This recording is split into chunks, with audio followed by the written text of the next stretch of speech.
So again, welcome back. Those of you coming in again, yeah.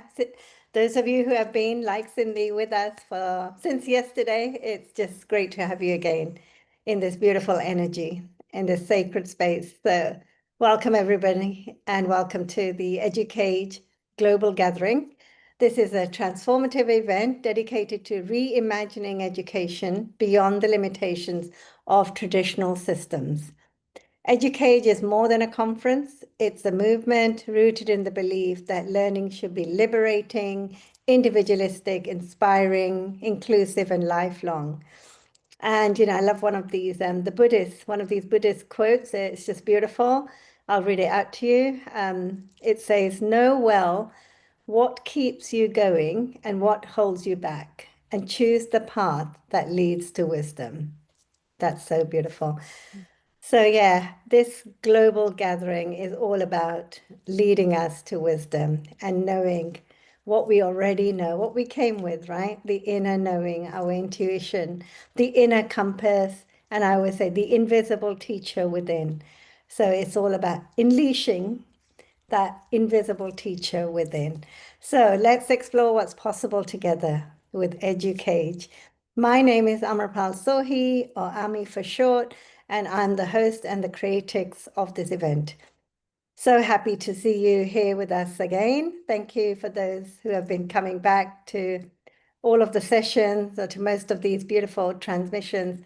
So thank you for being here and for being part of something special.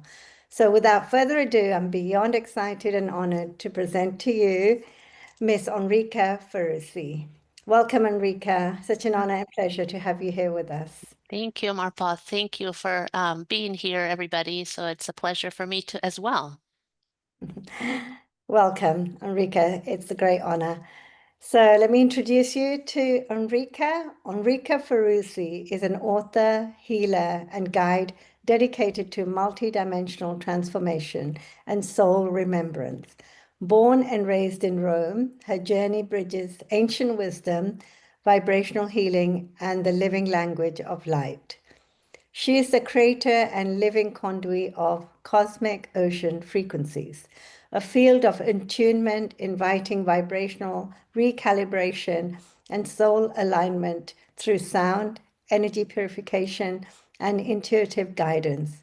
From this current flow, her light language transmission series, The Codex of the Sun and the Water Wisdom Currents, living gateways of fire and water, uniting solar and oceanic frequencies to activate remembrance and reconnection with our true infinite nature.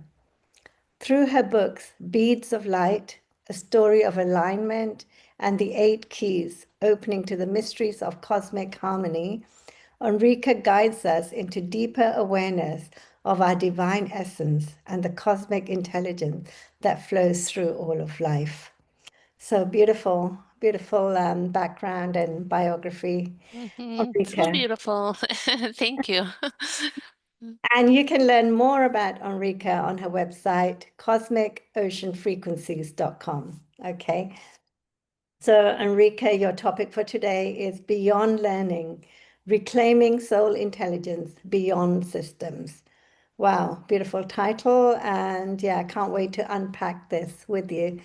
So in this conversation, Enrica Ferrucci invites us to journey beyond the limits of conventional learning and return to education as a living, soulful remembrance through the vibrational field of her light language transmissions, the water wisdom currents, and the codex of the sun, and her literary works, Beads of Light and the Eight Keys. She explores elevated states of consciousness and the alchemy of light as pathways to awaken intuitive perception and coherence.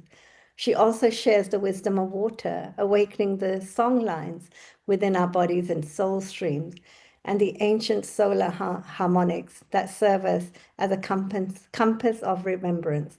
Together, we'll explore how vibrational attunement, presence, and self-guided awareness restore our connection to the soul's innate intelligence, inviting a new paradigm of learning rooted in resonance, wholeness, and the infinite field of creation. Wow.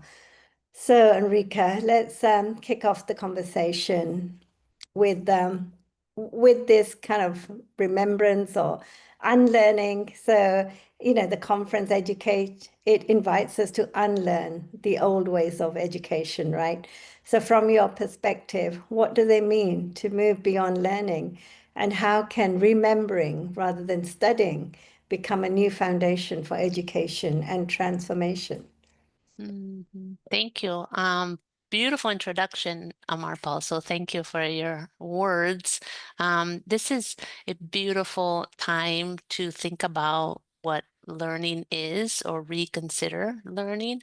And so when we speak about moving beyond learning, it certainly isn't about dismissing learning as it is now or what came before us, I don't think, but it's more about expanding on its meaning, certainly transforming many aspects of learning as we know it today. But if we can consider true education in its essence as remembrance, this is more about reconnecting, reawakening, and then reconnecting to what's already encoded within us, within our soul, within the mind of the body. And for that, we don't really need to add information, it's already present. For many centuries, we've been trying to train and conquer the mind we speak of, the intellect. I want to specify because when I speak of the mind, I consider the mind the heart. But let's say, we, especially in the modern times, we've been so focused on this tiny fraction of who we are. And again, not to dismiss, but it is simply not a complete view of our whole being. And so, if for centuries we've been just focused on this one aspect of who we are, which is the mental structure, our mental bodies, then we have to consider that in order for us to be a more whole being, we have to expand learning. And so we have been in this next evolution of our humanity, of growth and the earth, which in turn means that the next evolution of learning must be about attuning to frequency, which is our natural language, relearning what it means to perceive through the heart mind, through the mind and consciousness and the intelligence of our body, of our physical form, and our subtle senses. And so when we consider reconnecting with energy, with vibration, which is our universal communication system, then I consider the whole universe to be the real classroom. I always like to say that the real homework is for us to observe our journey, every experience that we are shown and present what is presented to us, but in a with a bigger point of view, right? A bigger perspective. So if we think about true learning and real homework as our life experiences, um, and certainly there are no coincidences, right? There's no such thing as an accident. Even the smallest situation in our life, things, people, places. And so when we consider this as real homework, then it gives us just this other broader view of learning, and one that emphasizes self-discovery and self-reflection more. Um, the reconnecting, first the reawakening to our true essence, and then reconnecting to that. And just as much as we can focus on our mental bodies, on without mastering it, without wanting to conquer the world with just our intellect. So and which will require some balancing of our abilities and reawakening these aspects of who we are. And so considering every experience, as we always hear, everything is a learning opportunity, but with a broader view where we are able to go deeper and to understand and consistently ask ourselves, oh, this is interesting, a little curious about our journey, and maybe more in awe about our experiences and what they're showing us. So the experiences in our life, our journey is really one opportunity, one of the ways that we can um, recollect parts of ourselves, restore and refine and elevate these brilliant parts of our true essence, which allow us to rediscover who and what we are beyond structure, beyond roles. And with that, I have to say that, we all identify with these roles. We agree to these roles and we identify with them, whether it's unconscious or a conscious process, it doesn't matter. But once we realize that our what we identify with is perhaps a mm, misperception that may cause imbalances internally, and then in turn we can see it in the external world. It should allow us to think, to step back and observe, like, what is it that I need to expand within my life, within my personal life, and then again, it has an impact on our communities and the earth. And so every experience then becomes this beautiful process of reconnecting to what has always been there beyond mental structures. This is a new process of education, a new, it has been emerging, but it's a new sacred process of education that allows us to step into and touch and be able to experience more of our wholeness and creative intelligence, which is this new paradigm of learning overall. Does that make sense? Yes, yes, yeah, beautiful shares, yeah. So, what you're saying is, I love the experience, bringing the experience of life into the classrooms as well, because as teachers, when I was at school, back in the day, nobody asked us how was your day yesterday? What experiences did you have, or what experience did you have coming to school, walking to school today? I think, yeah, we could have told a lot of stories. So if we began the day with that experience, the feelings that we went through, the talking about the senses, I think that's what you're saying, bringing all the senses Mhm. into the education system as well. Yeah. Mm. Right, absolutely. Well, and would open the door if we were to engage in this activity with our students and adults all together. It would just mm, encourage us to have a little bit more self-reflection, and which drives us into deeper presence, what happened during our journey to school or to Yeah. work. Mm. Yeah, and to work. That's right. Beautiful. Yeah, so yeah, that's how we're going to transform the the learning paths, right? Yeah. So yeah, you kind of spoke about the intuitive senses to feel, listen, and perceive beyond the physical. So what simple practices can help us reconnect to our inner guidance? I know through presence, through sound, energy awareness. Yeah. So what do you have to share, and what do you go through? What do you practice yourself? Yeah, thank you. Wonderful, sure. So the intuitive senses are, as I said earlier, touched on it a little bit. I consider it the universal language that speaks to us, through us, by us, as in our innate original sense perceptions um, operate through resonance, through empathy, through sense perceptions. When yeah, I'd like to just share. I feel like I need to say, sometimes people say, "Oh, I'm not intuitive," and that's okay that we say that, but it's not true.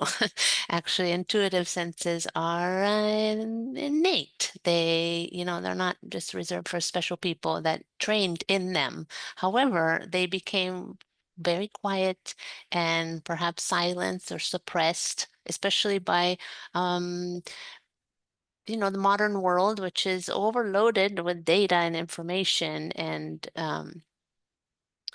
yeah, perhaps values a little bit more logic and analysis, instead of expanded states of awareness. With that said, the in my opinion, the simplest way to reconnect with our intuitive senses is through presence, and just practicing being still and listening, but deeply listening.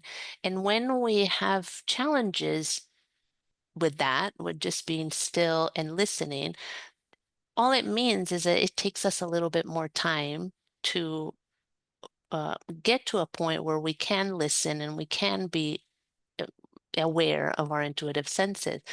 So it's not about not thinking, it's more about observing and feeling. And I would invite everyone to just think about simplicity, our breath, our own sound. And so, one of the things that I find very moving is when we can allow the mind of our body to listen to ourselves breathe. So when connecting with our breath is, of course, the basic mm, process of many ancient traditions to connect with higher states of consciousness. But think about if we can think about our body as this intelligent, magical being, and it could listen, oh, she's breathing out, a sense of relief, and connect with that wisdom within, and then deeply listen, as well as hearing our own voice. And it's not about one can sing or not, or the performance.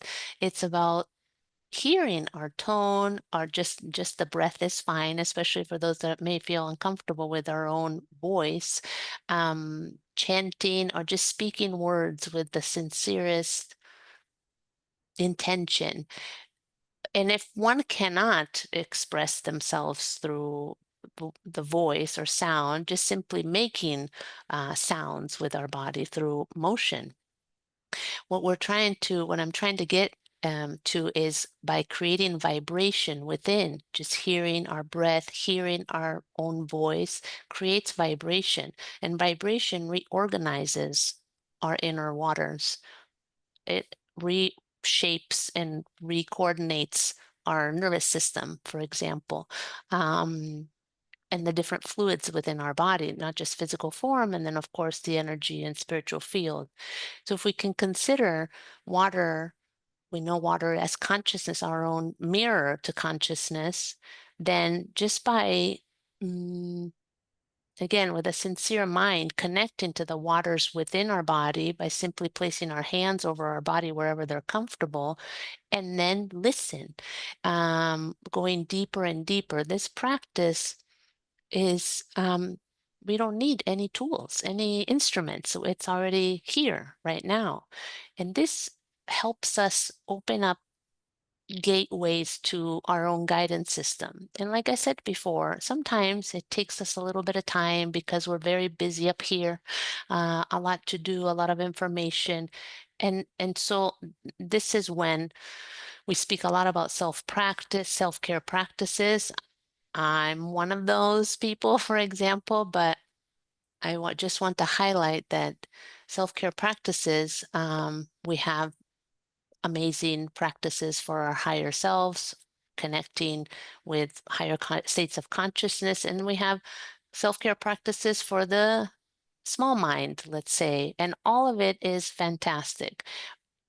However, I feel like this is a time, especially now, these this next year's coming, we should, nobody needs to do anything, but I encourage people to go deeper in their self-care practices, to allow space so that we can recognize what is real. And this is simply because we are over bombarded by information, and we cannot tell what is real between my own thoughts, my own emotions, and our true language. This is why it's so important to reconnect, reawaken our innate natural language, which is frequency, which is energy, resonance. So I'm saying a lot of things, but aside from the simplicity of being still and listening, focusing on our breath, the body can act, I often say, as a portal to higher states of consciousness. So physical movement, as we know, when practiced, any form of physical movement can be anything. When practiced with presence and reverence to the notion of, I'm going to spend time with myself right now, and be very generous with yourself in that sense. Like, I need time for me and really be there with you. It's beautiful because it gives us clarity, empowerment. It reminds us why we're here, of our purpose. And this all goes beyond anything that systems tell us, current systems, that what we've been um, mm, guided to, yeah, identify with. And so some things that society tells us we should do and be, right? And it's simply not a complete system. Nothing is wrong, or um, yeah, nothing is wrong. It's just that we need to have more, because more of us present, and that allows us to then stay connected to what is real, to our authentic self, which in our language. So when we ask a question, is this right for me? Even small things like, should I go to this evening, or should I make this decision? Then there's no question. We can understand, like, oh, this is right for me and this is not. I think this is very important for people to discern. We have it all here as far as, like, the answers. And certainly sometimes we need guidance, and it's all great. But then we have to kind of bring down all this information that usually lives up here, and bring it down and see, what does the body really want to say to us? Because it has incredible wisdom and intelligence, right? Definitely, yeah. I think listening, it's always sending us messages, right? But we don't listen. That's it. And then we wonder why we're feeling discomfort in our Yeah. body, why we're getting sick, because we're not listening to this beautiful instrument that the divine has given us, right? Mm. Right. And I think it's more about, we're not trained. We're not trained. Nobody teaches us how to connect to our inner waters. Yeah, true. Something. I mean, sure, like, ancient traditions have always, ancient people, as we know, have always known to connect with the elements, to listen to the messages from Earth. It's just that in our modern world, we went through this other phase of what happened then with this disconnection, which is evident within our bodies too, the disconnect, right? So we want to just work on even our internal energy system, which is not the only, you know, the only part of who we are. This internal, the vertical alignment, for example, of our internal chakras. There are so many more layers, and we're always, learning how to connect with those, and it's a beautiful process. But it's like this, yeah, like I said earlier, just this broader approach to learning. We're always learning more of who we are, so that we can be more present and more, just more, more plus plus. That's funny. Sorry, I hear myself, like, this is how my guidance showed me. Plus plus plus. Oh, okay. Yeah. Yeah. Mhm. Infinitely more. Infinite more. Yeah, yeah, exactly. We have a question for you from Okay. Cindy. Does that mean reading text, sorry, aloud, reading text aloud can be a medium to get students to reconnect to themselves? Oh, beautiful. Absolutely. Yeah. Especially, mm, especially text that we know with intuition hold a specific frequency. And sacred texts of all time, all ancient times, all sacred texts hold a beautiful high vibration. Then, of course, our interpretation of it, then, kind of, let's say, I don't want to use the word distort, but it just came out, but let's just say it changes the frequency.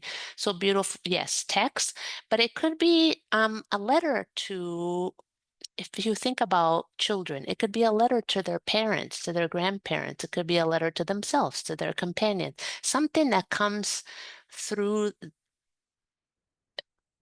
when we can elaborate out loud and hear ourselves. But speaking words that are of high vibration, this creates a ripple effect, not just internally, but to all those around. So it's different from just reading anything that's on the newspaper than reading something that has um, just higher quality, let's say, higher vibration. And it needs to be simple language also. I just want to say, sometimes people find very difficult things. They have to write these poems, and that's all fantastic and beautiful. But we can just use words. We can just, oftentimes, I just write in the morning during my morning practice. I'll just get words, water, sunshine, clouds, the dove, or something, and it doesn't, so it just carries a whole series of information linked to that word, that it means something for me in that moment. So I'm saying a lot. I hope it makes sense. But yes, out loud. Absolutely. I guess it's like chanting the mantras Chanting, or sure. humming. Yeah. Hmm. So yeah, singing. Yeah, beautiful. Singing, yeah. Mm. Okay, wow. Thanks for your share. It's beautiful. So Enrique, you work also with light language, and you describe it as a vibrational technology that bridges the soul and the physical form, right? So how does light language, through tone, symbol of movement, help reawaken soul intelligence and coherence within us? And also for those of people listening or watching the replay later, if they don't know about light language, can you Mm. please explain that? Yes, thank you. Yes, so light language is technology. It's a multidimensional vibrational soul technology. And what that means is that it's not a language that we learn. It's more of a frequency that we remember. It's a language itself that we remember. Um, I like to describe it as a current of soul truth beyond modern words or linear ways of communication. And it speaks directly to our higher self and guidance system. Um, Certainly, our guidance system can be many beings. It could be the earth, it could be the elements. It doesn't matter. Higher consciousness beings connected with our highest vibration, and it bridges, as you said, these levels of self. Now, for many people, including myself, light language moves through us through rhythm, through healing words of light, movement, gestures. It creates these light, I like to call them the light geometry patterns in our energetic field and those of the people we work with. Um, and it bypasses the linear mind completely. It speaks directly to the consciousness of each one of our cells and the many layers of our energy and spiritual fields. So, for those that are not familiar, when we receive and transmit light language, I like to call the body a transfer device. So, when we receive and transmit light language, there's no decoding information. It's more about resonating with frequency because it is a transference, it's a vibrational transference process. Now, going back to decoding information, of course, parts of us of ourselves says, well, what does that mean? We may come across the interesting sounds and maybe movements and or visual images that we receive, and we want to know, but what does it mean? It's very interesting. And I laugh because I do that too. Of course, we're human and we want to know, like, oh, well, this is beautiful. What is this for? And so sometimes the message received is like, you don't need to know. And other times is like, okay, and hold on, let's unpack it. And so, but what I want to say about the brain, because when we want to understand, I mean, we need to recognize that wanting to understand from the small mind or the left brain ego is still a way to control. And when we are receiving and transmitting light language, just like inspired messages as well, we're just in a receptive, surrendered state through presence. And so when our right and left brain hemispheres are in coherence, and the front and back of our brain and back to front are in this collaboration, communication, harmony, the quality of information and insights that we receive is higher, let's say, versus, oh, that was just a weird sound. What is that for? I can't understand it, is no good. And so I want to share that because my experience when I first experienced light language, it was quite unique, right? I wasn't, yeah. So if those are not familiar, it may sound totally strange. And I did feel that. I'm like, wow, this is so interesting and strange, but I felt different. So my vibration, my inner knowing, nothing to do with my logical mind and analytical processes, was like, oh, yes, this is so incredible. And so since then, through my wonderful friend and teacher, Jennifer, who, mm, you know, opened these gateways for me, um, that's all I wanted to do as far as like being in that space of these yeah, beautiful vibrational transference processes. And so this is for me personally, has been one of the ways that we can return to our original design. Um, it's a fantastic way to recalibrate our energy systems, mm, to access higher states of information and wisdom that we already hold. So it helps us stimulate and awaken parts of ourselves that are dormant, like we said earlier, some of our inner knowing that's been just very quiet. And so it helps us reconnect to that. Yeah, in a beautiful, safe way. Hmm. Oh, so Cindy, we have a comment from Cindy saying, I once channeled light language and was not able to understand it. I had to go through light beings of Akashic for translation.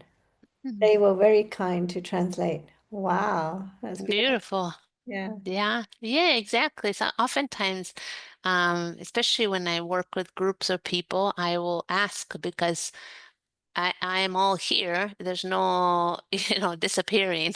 But I will ask, like, what is this? What does this mean?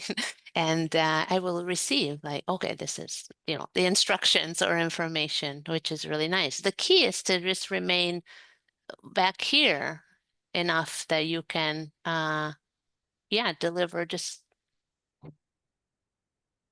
that high frequency vibration instead of your own filters. And then everyone is able to do this. We just like any other practice, actually, right? To be able to attune to our own inner language and insights requires us to recognize our filters. I have this bad impression about this and that, this good memory, or that's all data processing through the brain. And so that's why uh, any form of higher vibrational work, it bypasses data processing and memory. Wow. Okay. Yeah. Mhm. Yeah, beautiful. I think light language should be introduced into schools, Mhm.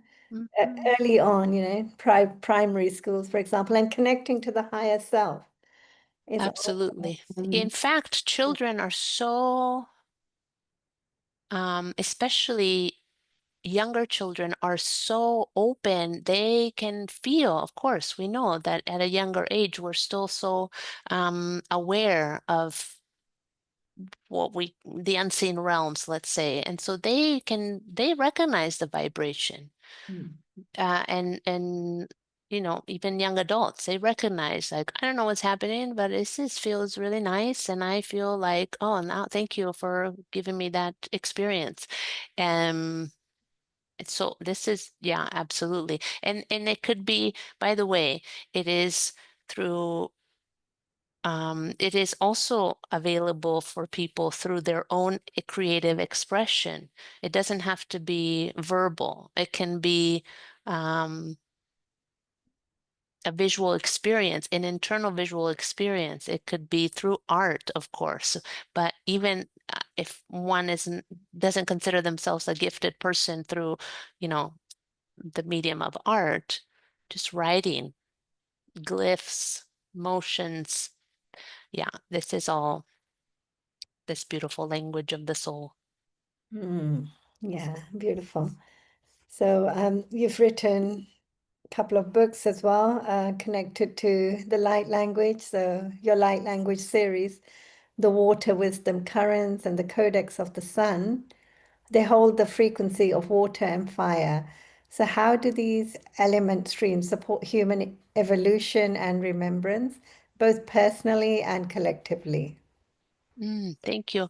Yes, so I'll talk about the water wisdom currents first, and then yeah, I want to share this journey with how these came to me this year. The water wisdom and the codex of the sun, they carry complementary frequencies of water and fire. The water teaches us receptivity, emotional intelligence, a sense of flow. And the fire within the codex of the sun reawakens our alignment to our higher will, so divine will, or the desire that is beyond our small mind, more of our soul mission desire and what we set out to do. It also reawakens our purification and regeneration processes to gain clarity and expanding in our brightness, which is our natural state. They both work with rebalancing the feminine and masculine principles, so our divine yin and yang forces that live within all of us. And they're just a beautiful way to teach us how to feel, especially the water currents. They teach us how to feel, how to adapt. So the power of adaptability. And fire, yes, the codex of the sun, especially that fire is, I laugh because it's very beautiful and potent, and I'm always going back to it every day, but it allows us to relearn how to be in the body and how to be in alignment with our actions, alignment with our higher self through actions. And so it's it's a, let's say, refined fire that runs through us, just like the container that is our magical body and the life force that runs through us. This is this merging of yin and yang energies that are just allowing us to expand more into our own self-awareness, be able to hold more as we ground more and go into the depths of our being. In particular, the water wisdom currents take us through this arc. It's a wave, but it's an arc that takes us through a descent, being able to go deep and through the depths of who we are to find that soul song, our original frequency, um, our tune, our song, our soul song that vibrates and reverberates, and then how to bring it back up so that through all the layers of our being, it can now reemerge into everyday life and be more present into everyday life. And so when I said earlier, we are not really taught how to listen and go deep. In my personal experience, this is the only way to really be able to touch, to be able to like not consider the depths of who we are to be scary because maybe they're dark, or this the verbiage also that we use about the deep emptiness. It is just simply a way for us to reconnect with who we are. This is all part of who we are. So the water currents help us through this journey.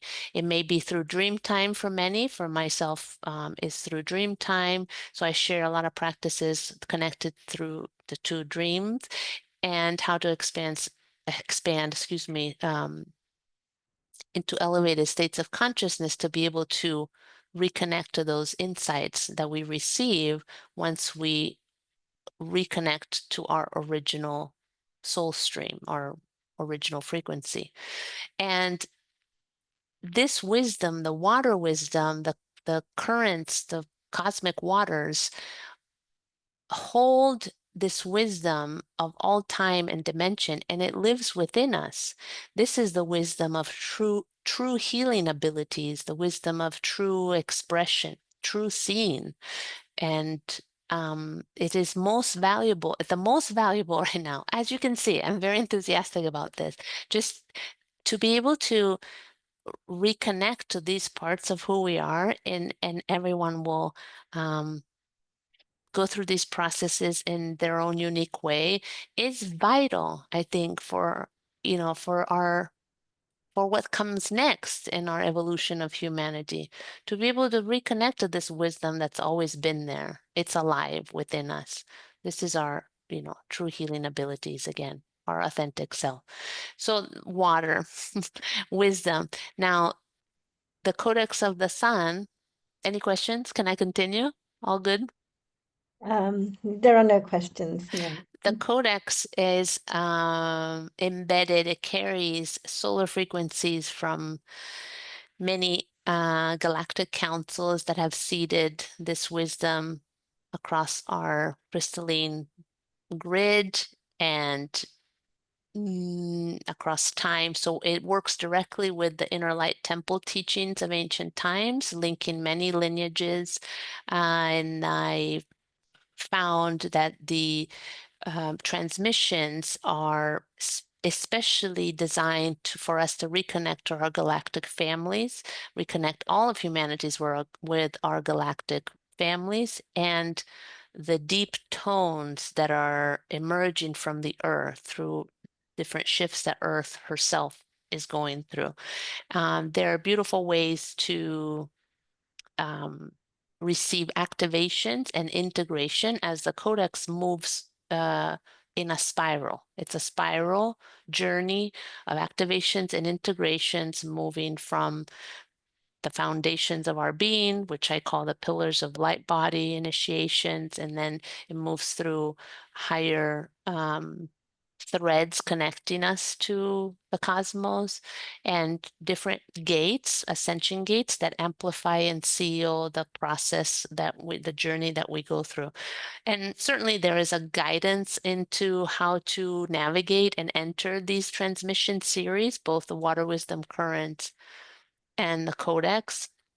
But once, if someone chooses to enter and wants to experience that guidance through, a specific sequence, then I always suggest that, we just go with our intuition, whatever is needed, and just go through. Today, I will listen to this. It's just a beautiful way to meet ourselves when we can, in that container, in that beautiful light body activation. Yeah, so these are the two series that came through this year. And lastly, I just want to say that it was interesting how, for me, the process after the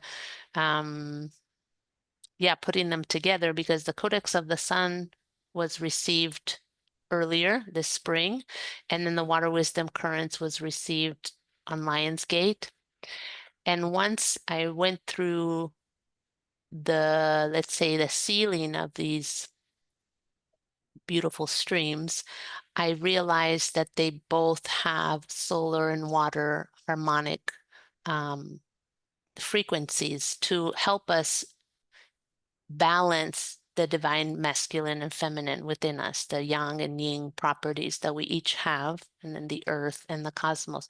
So it's yeah, it was extraordinary, because first the sun, the solar frequencies help us reach a vaster aspect of who we are, so then we can go deep to retrieve our original frequency through the waters.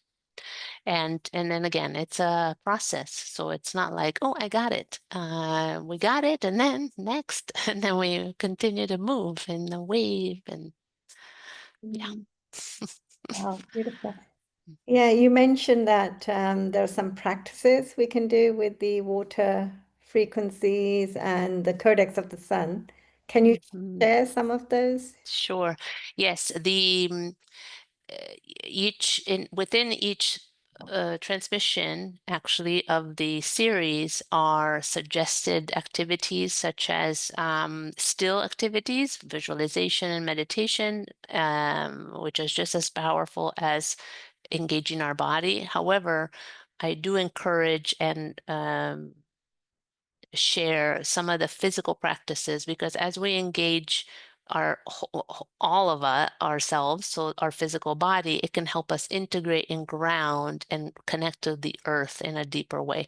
So some of the practices are really any, of course I have favorites because of my training in Sando Qigong and yeah, movement, let's say mindful movement, but it could be any practice that helps us connect deeper with a sense of presence. So that could be connecting with nature, going for a walk, your pets. So all the things that we already know that can help us calibrate, recalibrate, and refresh our focus to move away from just mental activity and into more of who we are.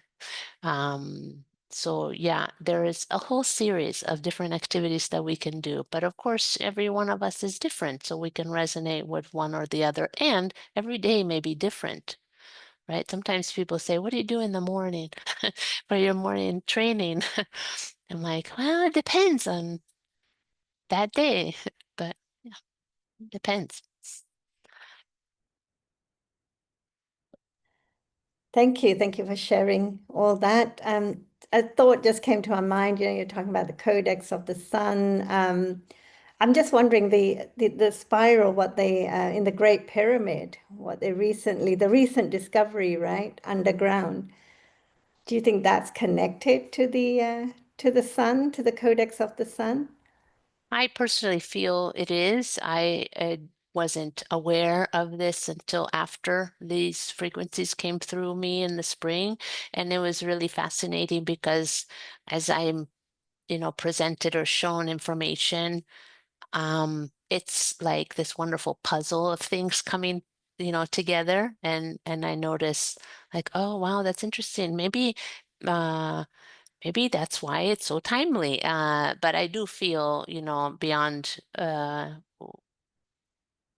yeah, my experience with it is that these reawakening these consciousness points as way stations within the earth through ancient light temple teachings are all of the same frequency, solar frequency. So there's this beautiful, I resonate a lot with ancient East Asian practices. I have this soul connection with East Asia and the similarities in frequency, not only in their text and ancient teachings, but also healing vibrational practices as to ancient Egyptian traditions that come from, of course, we know Atlantis, Lemuria, as well as the ancient people of Hyperborea, which were known to be higher consciousness beings that devoted to the solar feminine frequencies that carried that through the ancient world and many different lands. And our history books tell us that they were specifically focused on northern and eastern Europe and down and journeying down into the Greek islands, especially Delos. But they're a people of different lineages that are helping us actually just reconnect to this ancient wisdom that's always been there, that is wanting us to reconnect, to embody, because these are all practices, these are all transmission to help us relearn what is already awake within us. It's so. And for many people, this might be unsettling physically because we may go through some changes and we don't know, and we say ascension symptoms and we say menopause and getting old. I certainly go through that, but it's more about yeah, there's some huge recalibrations happening for the earth, for ourselves, our aspects of ourselves that are wanting to just be more present, wanting to share more of who we are. Mhm. Yeah. Wow, wonderful. Yeah, I mean, like you said, it's really the timing, right? It was, yeah. Yeah, that was that came after your transmission, that news, yeah. Hmm. Mm, Wow, beautiful. interesting. Yeah, very interesting. So, Enrique, if we were to reimagine education itself, not as a system, but as a living curriculum, what would it look like? You know, what might we begin teaching children and adults about energy, intuition, and the language of the soul? Right. Thank you. Well, if we reimagine education from a soul-centered perspective, perhaps we can consider this one important principle, that we are not separate from this universal intelligence that we're wanting to understand. And we can, yeah, and certainly not able to conquer. It's not about that, but we're not separate from this vast intelligence, which is, I call the cosmic mind. And so a true living curriculum would include um, vibrational sciences that can help us relearn energy awareness, presence, internal alchemy, how to cultivate balance, right? And the sciences of the frequency, how emotions and thoughts shape, form, right, and matter, how we can affect frequency within ourselves and then our environment at any distance, across really any distance. And so education and learning in general wouldn't only be about preparing us for a career. And then, of course, only certain careers, because this is uh, allows us a bigger income than other, right? So this is just an outdated structure.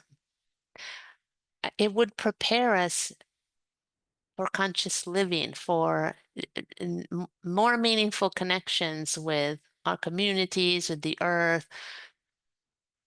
So it's completely different. Yes, of course, we still need to function on this earth, and we still need to have jobs and connect and provide, and money is still needed. But it's just a more complete system if we can expand beyond just like prepare for a career and this is the formula, one formula of how to live your life, into something that is a little bit more encouraging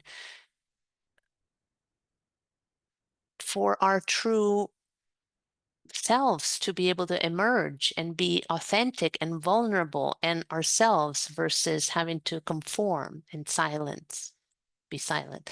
And so this is all about reclaiming soul intelligence or the wisdom that's already been with us, that's already present. And so no need to add more information anyway. So this is, and we've already said that, but this would be the living curriculum. It's adding and as I said earlier, just as much as teaching us how to function and be analytical and logical in certain aspects, but not the sole leader in education.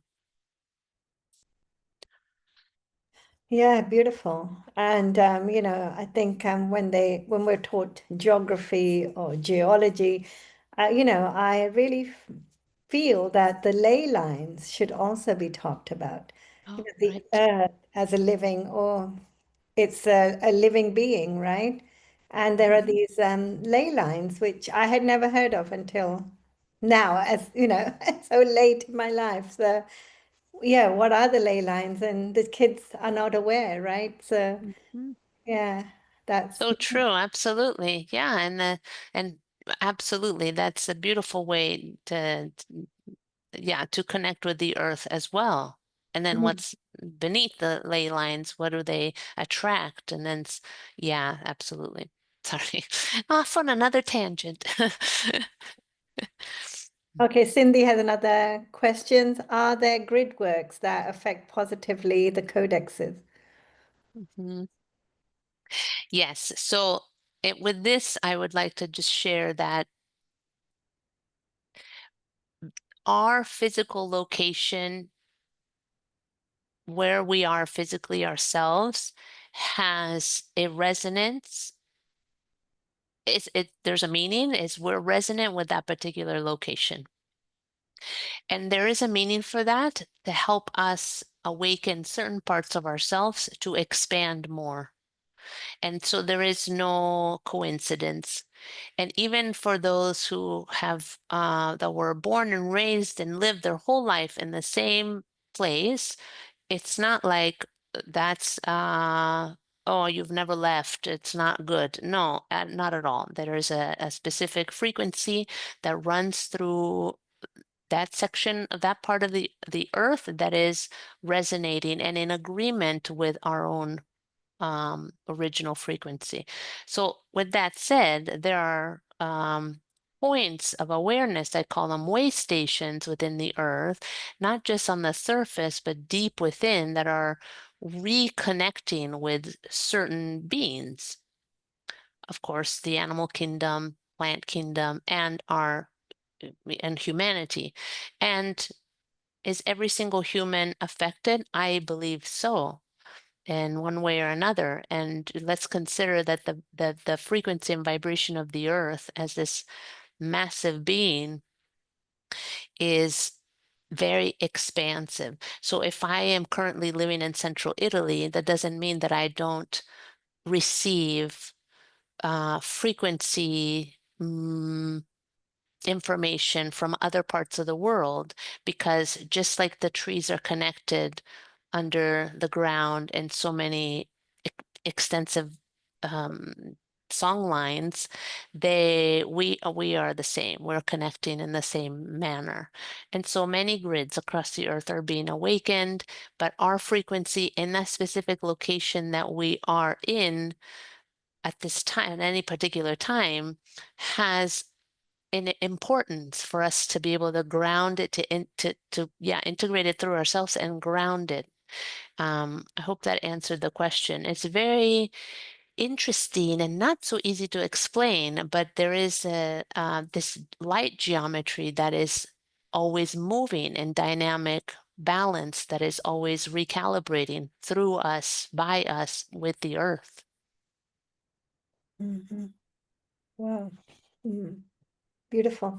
Yeah. So, in order to connect with that vibration, that's always changing. So, are there any practices we can practice, like grounding, go walking bare feet? Right. But No. just as much as we practice grounding and connecting with the earth, we need to be able to expand our senses and our states of awareness.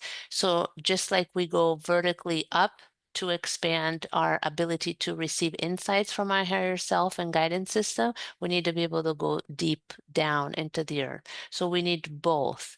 And with that said, the simplest practice is to visualize a pillar of light coming down from the center of the cosmos through the top of our head, filling our whole body with this white luminescent light and connecting deep with the iron core crystal of the earth all the time.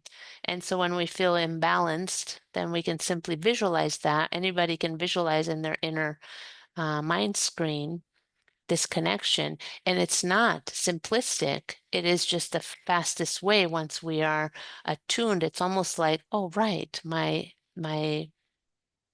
inner alignment. And again, this is from what I received is the one dimension of alignment is our pillar of light. This is can allow us to connect to both. And then from there, we have to expand outwards into more of who we are through presence, through the breath, through sound, and we can do this in a number of ways. The question was about the Codex of the Sun, particularly. Absolutely, because we are being retuned to our original soul tone. And when that happens more and more, when we reconnect with that more and more, we will match the vibration that most resonates with our true voice.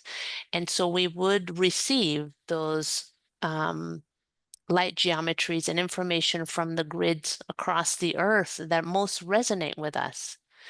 But when we are not in that attunement with our higher self, with our guidance system, with our true voice, it's almost like we're receiving all this information that is all wonderful goodness, but then we're not really, there's some confusion. It's still hovering in our field before it can land and then unfold. Right, in its own time, because sometimes we receive information and it's not the right time for us to receive it. So we just need to be present, continue to listen deeply, and then information arises as when we are ready, when we need to listen to it. And when I say when we're ready for it, it doesn't mean that we're not ready, we're not good enough, and none. That is just an limited lower vibrational thoughts that are not our inner knowing. Yeah, Mm. makes sense. Yeah, I mean, I'm a believer in divine timing, everything happens in divine timing, right? Right. Okay. Yeah, so Cindy, I hear what you're saying that that explains why you feel good where you are, where you live, and don't feel like traveling. So obviously the frequencies in Mhm, Mauritius where you live are the right ones for your soul blueprint, right? mhm, mhm. Connected to your soul blueprint. Beautiful. Right. Okay, Enrica, we've come to the end of our time together. It was such an So honor. fast. Yeah, it went so fast, so much information, wisdom that you shared with everybody. Thank you so much. And I don't want to leave you without you sharing your free gift with the audience. Oh, thank you.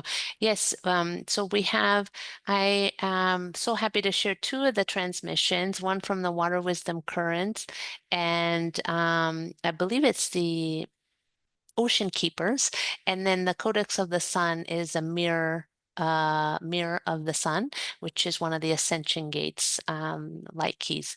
And yeah, and you can find out more, of course, on the site. Yeah, I really appreciate this opportunity and for the questions and this wonderful space. Yeah, it was beautiful being with you today, Enrica. Thank you so much. My This pleasure. Thank you. beautiful transmission. Yeah, amazing. So that's Enrica's free gift, but I will put the link below the session, the recording at some point. Just give me sort of around 24 hours the recording will be available on the event schedule page. Okay. So again, thank you so much, Enrica, Thank for you, everybody. being here with us, and thank you, everyone. And our next session will be within around an hour again. Okay, thank you, and have a beautiful day, everyone. Thank you. Bye. Bye-bye. Bye-bye.